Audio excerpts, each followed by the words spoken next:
பலகீனமா யாரோ அவங்க கிட்ட மோதுவாங்க, அங்க முறுக்குவாங்க. ஆமா, சரி. அதுதான் விடுதலை சிறுத்தைகளோட ஸ்டாண்ட். நீங்க நல்லா வரலாறு கவனிச்சு பாத்தீங்கன்னா தெரியும். ஏன் அப்படி உறுதியா சொல்றேன்னா, காடுவெட்டி குரு அவர் பேசினாரு. ம். நீ சும்மா அந்த பேசிக்கிட்டே இருக்காதன்னு சொல்லி ஒரு சொல்லக்கூடாத ஒரு வார்த்தையை சொன்னாரு திருமாவளவன். ம். சொல்லி நீ வந்து உன் சிறுத்தை கூட்டத்தை கூட்டிட்டு வா, நான் என் சிங்க கூட்டத்தை கூட்டிட்டு வரேன், நாம நின்னு பாத்துருவோம்னு சொல்லி சொன்னாரு.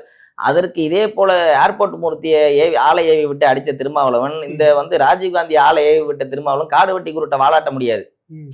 அவர் அங்கே போனா என்ன நடக்கும்னு இவருக்கு தெரியும். அதுக்கு இவர் என்ன பதில் சொன்னாருன்னா, ம். வந்து ஒரு ரவுடிக்கு தான் வந்து இந்த மாதிரி பேச தெரியும்.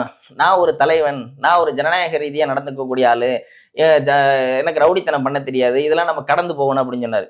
கேட்டாப்புல நான் எனக்கு அந்த பண்பு இல்ல, நான் அவங்க இப்படிதான் பேசுவோம் அப்படின்னு சண்டைக்கு போகாம பேசுறாரு. அதுல என்ன தப்பு இருக்குது? அது நியாயம். அந்த அப்ரோச் தான் நாங்க பிடிச்சிருக்குன்னு சொல்றோம். இந்த 2 பேருக்கு அந்த அப்ரோச் வந்திருக்கணும். ஏர்போர்ட் மூர்த்திக்கு ராஜீவ் காந்திக்கும். அதுதான் நான் மறுபடியும் பதிவு பண்றது என்ன சோசியல் மீடியானா, எளியவர்கள் மீது பாய்வாங்க. ஆமா, வலியவர்கள் வந்தா பேசாம இருந்துருவாங்க. அப்ப என்னன்னா திருமாவளவன் கிடையாது, இருநாவளவன்.